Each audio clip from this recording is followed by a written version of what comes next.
I'm a miracle walking. A woman gave birth in a coma while fighting coronavirus.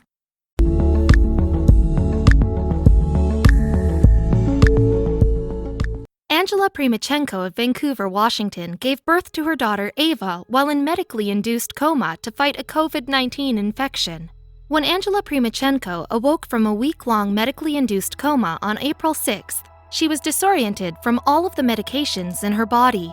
She had also lost her pregnant belly and gained a newborn daughter, while doctors kept her unconscious so that her body could fight a severe case of COVID-19, the respiratory illness caused by the novel coronavirus.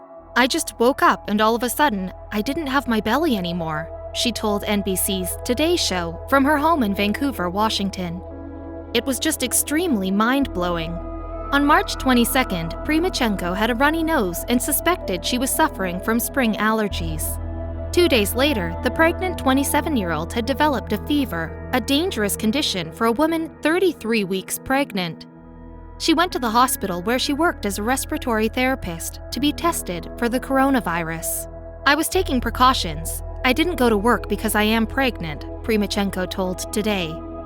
"I don't know where I caught it. I don't know where it happened. But somehow I just ended up coming to the hospital and just getting sicker and sicker."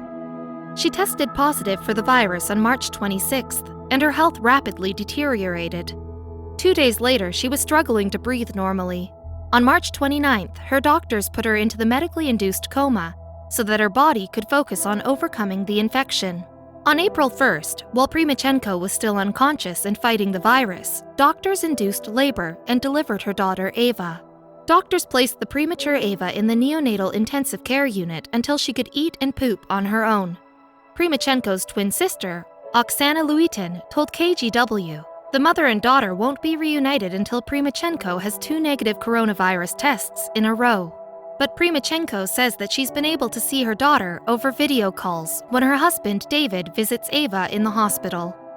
Luitin told KGW the family's ordeal made them wish people would take the coronavirus pandemic seriously.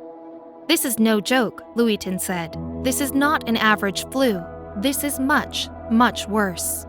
Primachenko began to recover earlier this month when she was able to come off a ventilator and breathe on her own.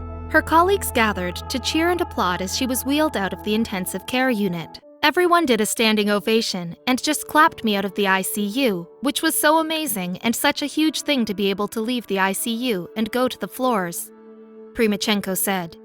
"It was just the grace of God." For Primachenko and her family, Ava's birth and her mother's recovery have been an inspiration during a dark time. "I don't know how to make it through without faith," Luitin told KGW. "Faith for healing, faith for life after death, faith for it all." Primachenko and her husband chose the newborn's name for its symbolic meaning, she said. "It means breath of life," the mother said, "so she's our new little breath of life." The new baby joins her big sister Emily, who was only about 10 months older than her newborn sibling since Ava was born prematurely. "Even in the hardest days and the hardest times, there's hope," Primachenko said. "And you can rely on God and people and community. The amount of community people that were praying for me is just unbelievable. I was blown away, and I'm so incredibly thankful, and I feel like I'm a miracle walking."